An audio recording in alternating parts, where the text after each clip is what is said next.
ओम नमो भगवते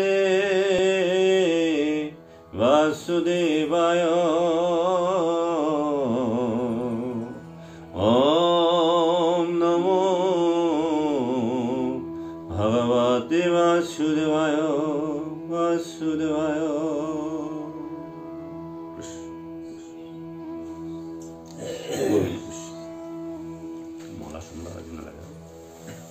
এতিয়া বাবাই সমস্ত আমি ভাগৱতৰ কপিল দেৱহতীৰ যি সংবাদ, এই গোটেই ভাগৱতখনৰ সংবাদ, যিমানবিলাক বৈষ্ণৱৰ চৰিত্ৰ বা কোনবিলাক বৈষ্ণৱে কি ধৰণে ভক্তি কৰি ঈশ্বৰক ভঞ্জনা কৰি কি কি তেওঁলোকৰ লাভ হৈছিল, কি কি প্ৰাপ্তি ঘটিছিল, এই কথাবিলাককে আমাক পৰীক্ষিতৰ মাধ্যমেৰে পৰীক্ষিত কোৱাৰ চলেৰে আমাক সমস্ত মানৱ জীৱনক কৈছে, মানৱ জাতিক কৈছে। চোৱাচোন, এইজন বৈষ্ণৱৰ এইখিনি কৰি এইখিনি উপকাৰ হৈছিলে, এইজনে এইখিনি কৰি অধোগতি গৈছিলে, এইজনক লাভান্বিত হৈছিলে, এইজন মুক্তিপথ পাইছিলে।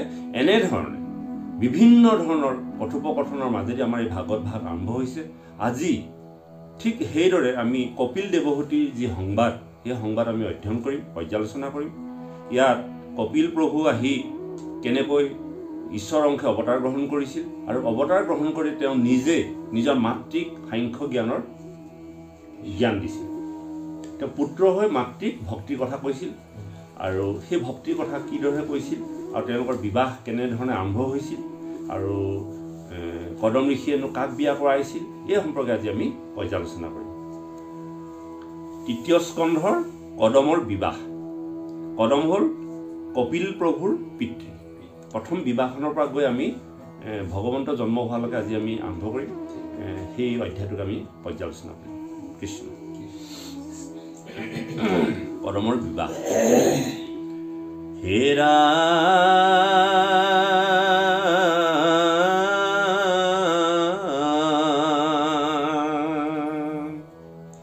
নমো নমো ভগৱন্ত কপিল ঈশ্বৰ সাংখ্য প্ৰবৰ্তক তাপহাৰী জগতৰ আৰ নমো নমো কদৰ্ম নন্দন সনাতন জ্ঞানদানে দেৱহূতি মাতৃক তাৰণ শুনিলা পূৰ্বত হবে নৰ নাৰী ছয় বিবৰাহ বিষ্ণুৰ লীলা ৰসৰ আলয় আৰ আৱে শুনি উকলিলা কপিল দেৱৰ যেনমতে পুত্ৰ আহি ভৈলা কদমৰ বিহা আৱে শুনিও সম্প্ৰতি গোপাল চৰণে কহে দিন হীনমতি।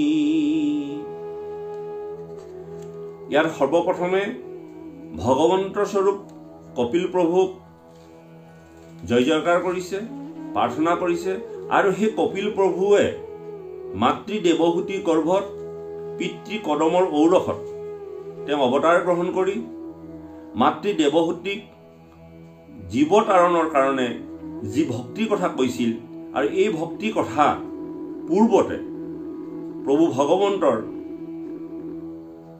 ইচ্ছাত এই কাৰ্য সমাপন কৰিছিলে আৰু সেই হেতুকে তেওঁ কদম ঋষি ঔৰসত আৰু মাতৃ দেৱহূতিৰ গৰ্ভত এই ধৰাধামত তেওঁ ভগৱন্ত প্ৰভুৰ স্বৰূপে অৱতাৰ গ্ৰহণ কৰি তেওঁ লীলা আৰম্ভ কৰিছিল। আৰু এই প্ৰভু ভগৱন্তৰ অৱতাৰ হিচাপে কপিল প্ৰভুৱে মাতৃ দেৱহূতিৰ গৰ্ভত জন্মগ্ৰহণ কৰি আৰু সেই মাতৃকে তেওঁ সাংখ্য জ্ঞান প্ৰদান কৰিছিল আৰু মাতৃ দেৱহূতিক তেওঁ এই মুক্তিৰ পথ প্ৰদান কৰিছিল।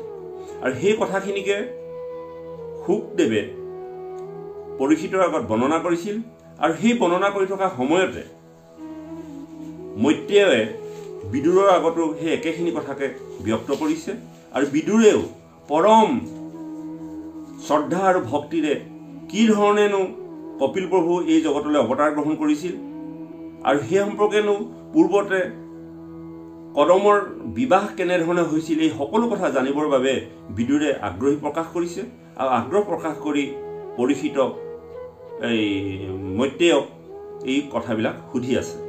এতিয়া কি সুধিছে আমি কৈ যাম।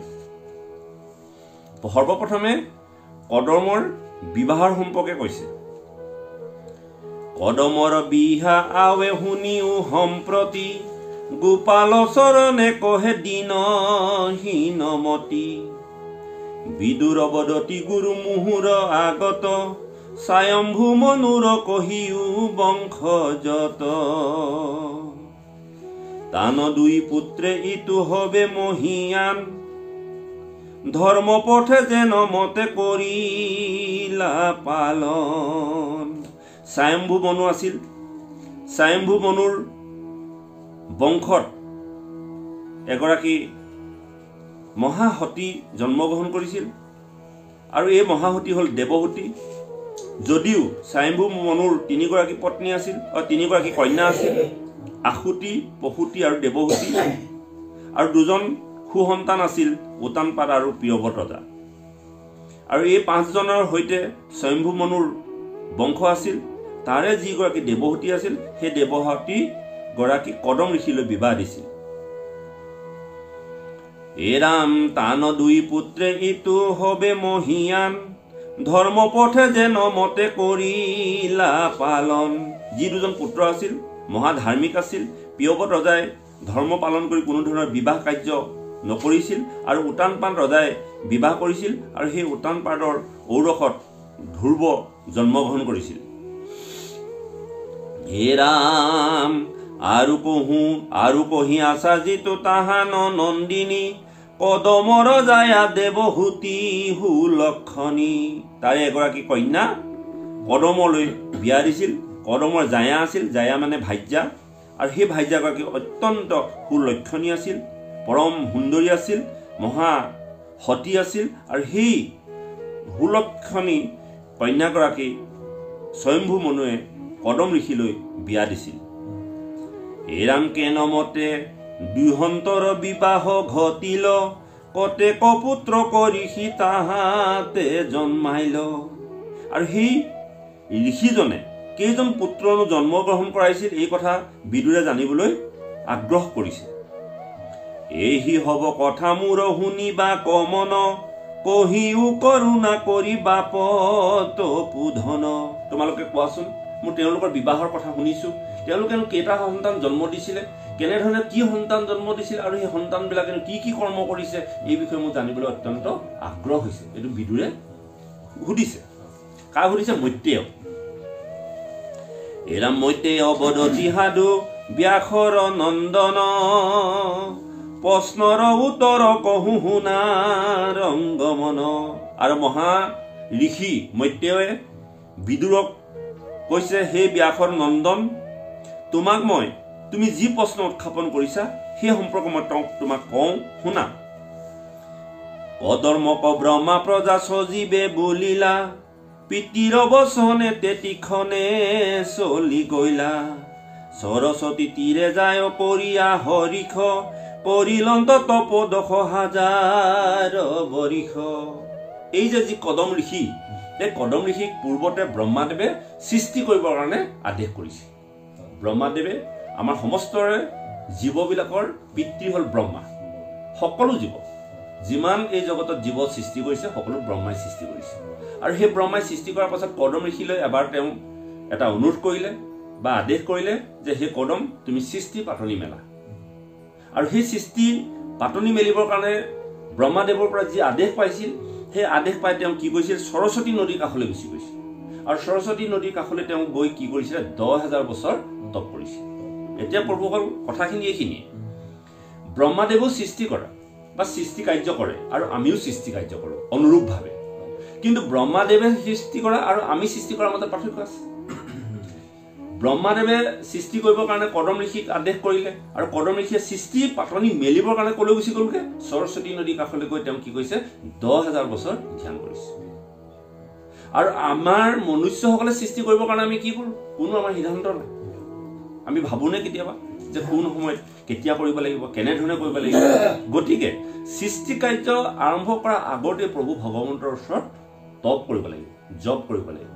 তপ আৰু জপ বুলি ক'বলৈ যাওঁতে গছ এজোপাৰ তলত বহি তপ আৰু জপ কৰাৰ কথা কোৱা নাই, কিন্তু নিজৰ এই যে জন্মৰ পৰা বিবাহ কাৰ্য সম্পাদন কৰিবলৈ লোৱা সময়খিনিত এজন পুৰুষে যিমানখিনি অনিয়ম বা অনীতিভাৱে দেহটো অসুচি কৰে, সেই অসুচি দেহটো পবিত্ৰতা কৰিবৰ কাৰণে কি কৰিব লাগিব? প্ৰভু ভগৱন্তৰ ওচৰত সেৱা সৎকাৰ কৰিব লাগিব, গুৰু ভকতক সেৱা সৎকাৰ কৰি ল'ব লাগিব। আৰু সেৱা সৎকাৰ কৰিবৰ কাৰণে তেওঁ কি কৰিব লাগিব? প্ৰভু ভগৱন্তৰ গুণানুকীৰ্তন শ্ৰৱণ কৰিব লাগিব। আৰু গুণানুকীৰ্তন শ্ৰৱণ কৰাৰ লগে লগে তেওঁ কি হ'ব? দেহটো পবিত্ৰ হ'ব।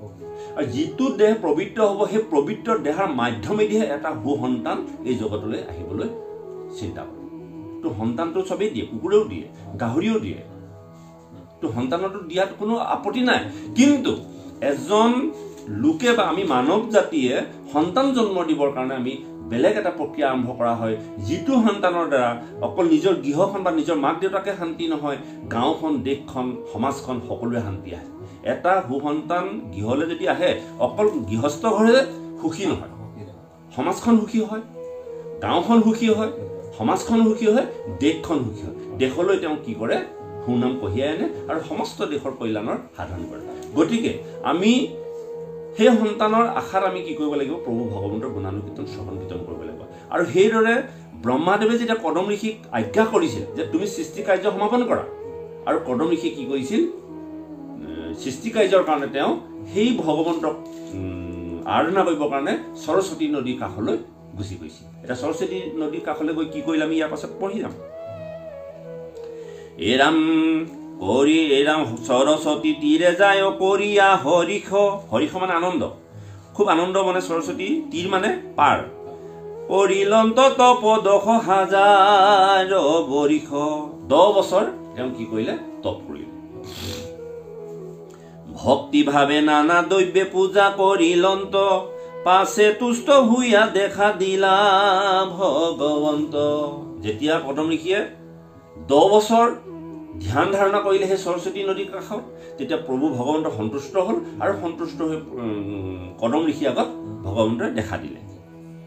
কৌটি চন্দ সম শুল্ক দেহা জ্যোতিমন্ত, শ্বেত পদ্ম উৎপলৰ মালা পিন্ধিলন্ত। নীল চাৰু অলকায় মুখ কৰে কান্তি, প্ৰফুল্ল কমল যেন ভ্ৰমৰাৰ পান্তি।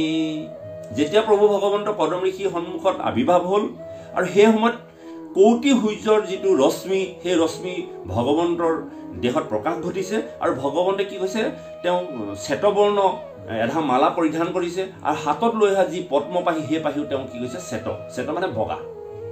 এতিয়া আমি প্ৰভু ভগৱন্তই সময়ে সময়ে যিবিলাক অৱতাৰ গ্ৰহণ কৰে, সেই সময়ে সময়ে তেওঁ বিভিন্ন ৰূপত বিভিন্ন ৰঙত তেওঁ অৱতাৰ গ্ৰহণ কৰে। ক'ৰবাত হয়তো নীলা ৰঙৰ অৱতাৰ গ্ৰহণ কৰিছে, তাত হয়তো কেতিয়াবা বৰ্ণমালা পৰিধান কৰি আহিছে, ক'ৰবাত আকৌ তেওঁ শুক্লভাৱে অৰ্থাৎ বগা ৰঙত তেওঁ অৱতাৰ গ্ৰহণ কৰিছে।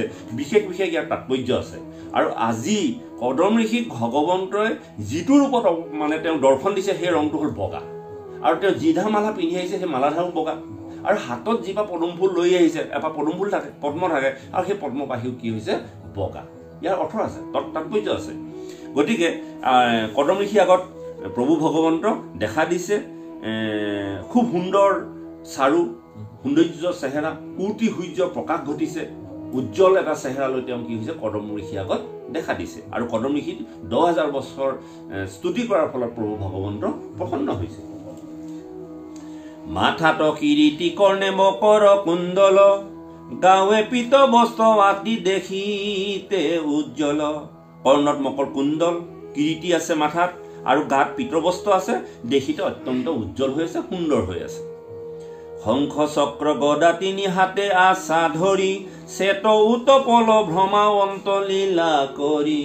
শংখ চক্ৰ গদা পদ্ম আছে, আৰু যি পাহী পদ্ম লৈ আছে, সেই পাহী কি হৈছে? বগা ৰঙৰ। মনৰ আনন্দে হৰি হাস্য নিৰীক্ষণ, অংগৰলা বন্যে লাজ হুয় মদন। শিৱৎস লক্ষ্মীৰ ছটা দেখি উৰুস্থলে, কণ্ঠত কৌষ্ঠৱ নৱ ভানু সম জলে। শিৱৎস লক্ষ্মী শিৱচ্ছত তেওঁ লক্ষীৰ নিবাস আছে হে আৰু কি কৈছে কণ্ঠত কৌষ্ঠৱ মুনি পৰিধান কৰি আছে অত্যন্ত সুন্দৰ আৰু হাত অজানুলম্বিত অৰুণ চৰুণ মানে অৰুণ হল মানে আপোনাৰ পদ্ম ফুলৰ সদৃশ দুই চক্ষু সুন্দৰ এটা সুন্দৰ মনোমোহা যিটো ৰূপ প্ৰভু ভগৱন্তৰ গাত প্ৰকাশিত ঘটিছে অৰুণ চৰণ দুই ভক্তৰ আলয় গৰুৰৰ কন্ধে থাপি সন্ত কৃপাময় আৰু তেওঁ সেই কদম ঋষি ওচৰলৈ আহোঁতে কিহত আহিছে গৰুডৰ ওপৰত উঠি আহিছে গৰুডৰ আসনত বহি তেওঁ কদম ঋষি আগলৈ আহিছে হেন ৰূপে আকাশে ৰহিছা ভগৱন্ত দেখিয়া কদৰ্ম মহা আনন্দ ভৈলন্ত আৰু কদম ঋষিয়ে যেতিয়া প্ৰভু ভগৱন্তক দেখিছে অত্যন্ত আনন্দিত হৈছে সুখ অনুভৱ কৰিছে মনৰ বাঞ্ছিত যত সমস্তে লভিলা জয় জয় কৃষ্ণ কৰি পৰি প্ৰণামিলা আৰু কদম ঋষিয়ে ভগৱন্তক দেখাৰ লগে লগে জয় জয় জয় জয় হৰি হৰি বুলি কৈ তেওঁ কি কৈছে তেওঁ চৰণত পৰি সেৱা কৰিছে হে ৰাম হেন ৰূপে আকাশে ৰহিছা ভগৱন্ত দেখিয়া কদৰ্ম মহা আনন্দ ভৈলন্ত মনৰ বাঞ্ছিত যত সমস্তে লভিলা জয় জয় কৃষ্ণ কৰি পৰি প্ৰণামিলা পাছে উঠি গীতাঞ্জলি হুইয়া নম্ৰ ভাৱে ভক্তি ভাৱে স্তুতি আৰম্ভিলা হে হিতাৱে আৰু লগে লগে তেওঁ উঠিলে সেই স্থানৰ পৰা যিমান শ্ৰদ্ধা ভক্তিৰে প্ৰভু ভগৱন্তক যেনেধৰণে সেৱা শুশ্ৰূষা কৰিব লাগে তেনেধৰণে কদম ঋষিয়ে সেই ভগৱন্তক সেৱা শুশ্ৰূষা কৰিছে আৰু সেৱা শুশ্ৰূষা কৰি কি কৈছে সকাম ভক্তিক নিন্দা কৰিয়া বুলন্ত কদৰ্ম বদতি দেৱ দেৱ ভগৱন্ত হে প্ৰভু ভগৱন্ত সকাম ভাৱে যদি তোমাক ভঞ্জনা কৰা হয় সেইটো কেতিয়াও তোমাক পোৱাটো নহয় আৰু সকাম ভাৱে যে ভঞ্জনা কৰিলে তুমি সন্তুষ্ট নোহোৱা বা সকাম ভাৱে যে বা সকাম ভাৱ মনত ৰাখি যে ভঞ্জনা কৰিলে যে কৰ্ম সিদ্ধি নহয় বা এইটো অনুচিত এই কথা কদম ঋষিয়ে কৈছে কেতিয়াও মানুহে সকাম ভাৱ মনত ৰাখি প্ৰভু ভগৱন্তক কোনো ধৰণৰ কৰ্ম কৰিব নালাগে এই কথাষাৰ কিন্তু কদম ঋষিয়ে জানে যে মোৰ আমুক হওক মোক আমুক লাগে কেৱল দে দে দে এনেকুৱা ধৰণৰ সকাম মানে মই কৈছোঁ আপোনাৰ হ'ব যে দন্তীয়া হল অৰ্থটোৱে যুক্ত বুজায় আৰু কাম যুক্তই আশা যে আশাযুক্ত সকাম মানে সযোগ কাম কাম মানে আশা সকাম স মানে যুক্ত সপৰিয়াল আমি সপৰিয়াল বুলি কওঁ বোলে পৰিয়ালৰ সৈতে যাওঁ সপৰিয়াল সবান্ধৱ বান্ধৱৰ লগত দন্তীয়া হটোৱে যুক্ত বুজায় যোগ হোৱা বুজায় আৰু সেই দন্তীয়া হটোৰ লগত কাম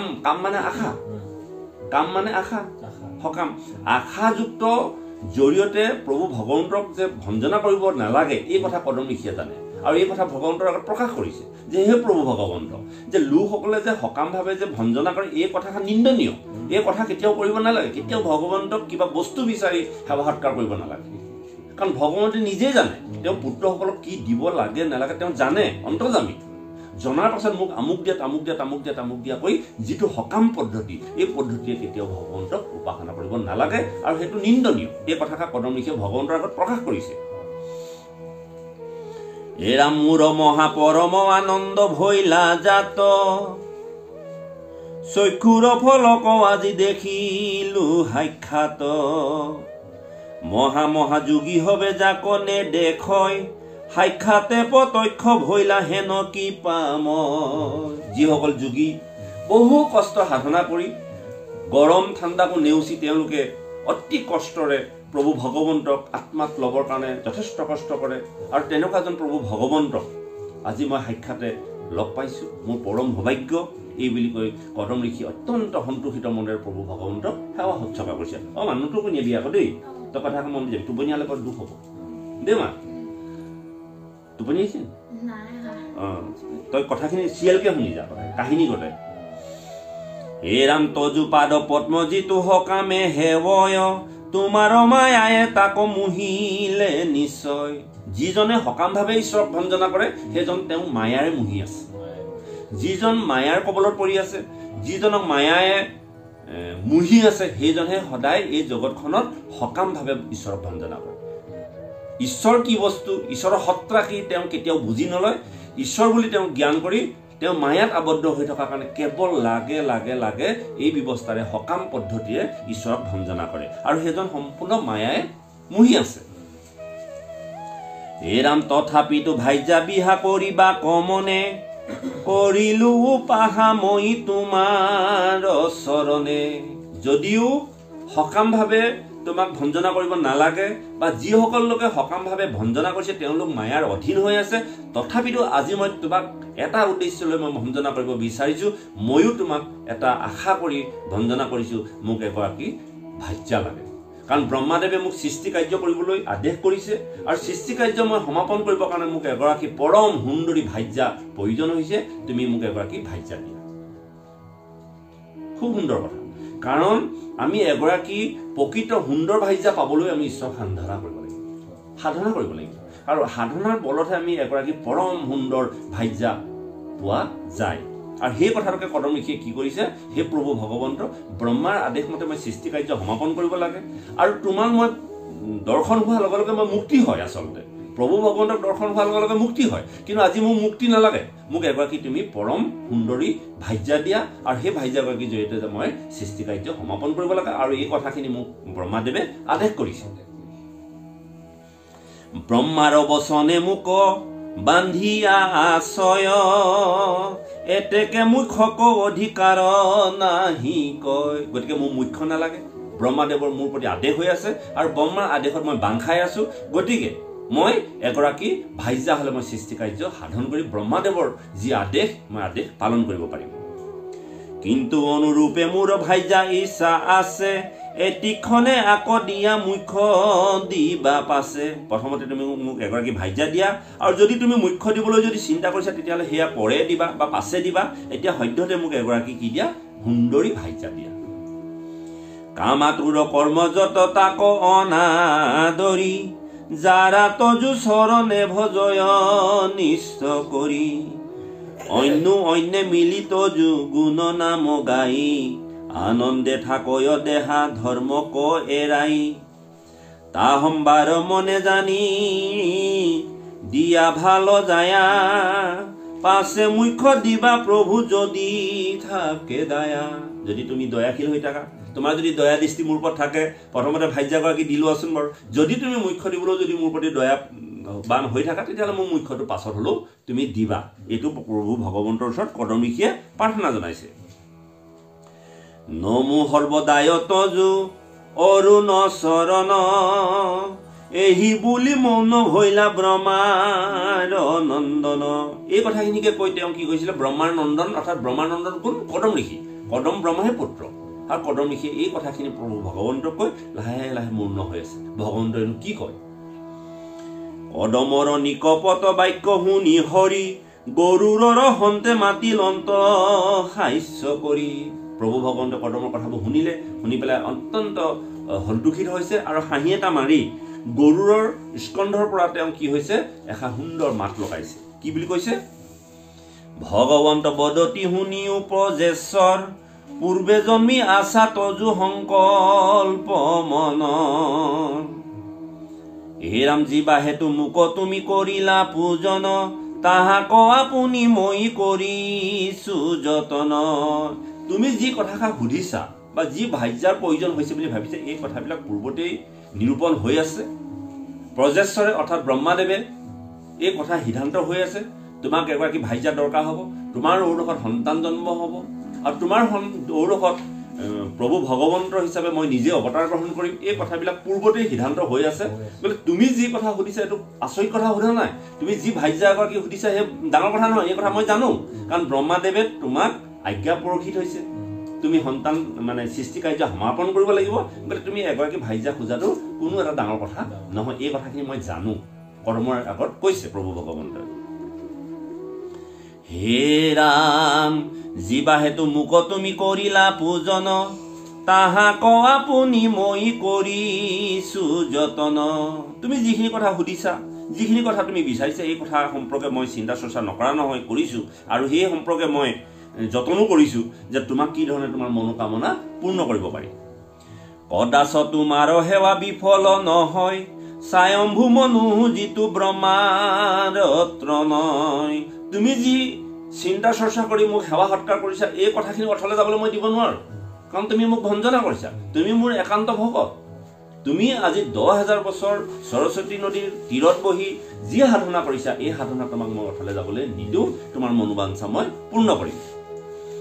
এই ৰাম লোকত পক্ষাত মোৰ ভক্ত মহাশান্ত, ব্ৰহ্মাৱতে থাকি হবে পৃথিৱী পালন্ত, ক্ষতৰূপা ভাজ্যা হমে তেহে ৰংগ মনে, পৰশুই আহি বন্ত তজু দৰ্শনে। হেৰা কদম শুনাচোন, তুমি চিন্তা কৰিব নালাগে। ব্ৰহ্মা আজ্ঞা পালি স্বয়ম্ভু মনু আৰু শতৰূপা সৈতে, স্বয়ম্ভু মনুৰ পত্নী হ'ল শতৰূপা, আৰু সেই স্বয়ম্ভু মনু আৰু শতৰূপাই নিজৰ কন্যাক লৈ পেলাই পৰহিলৈ তোমাৰ আশ্ৰমলৈ আহিব, তোমাক দৰ্শন দিব আৰু তোমাক এগৰাকী ভাজ্যা দিবহি।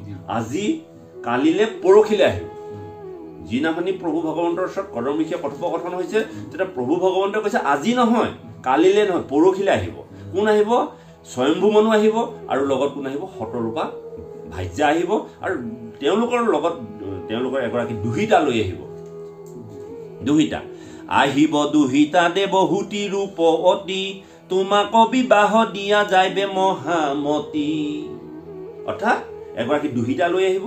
দুহিতাৰ কথা আপোনালোকক কৈছো, দুখন ঘৰৰ হিত সাধন কৰাটোৱে হ'ল দুহিতা।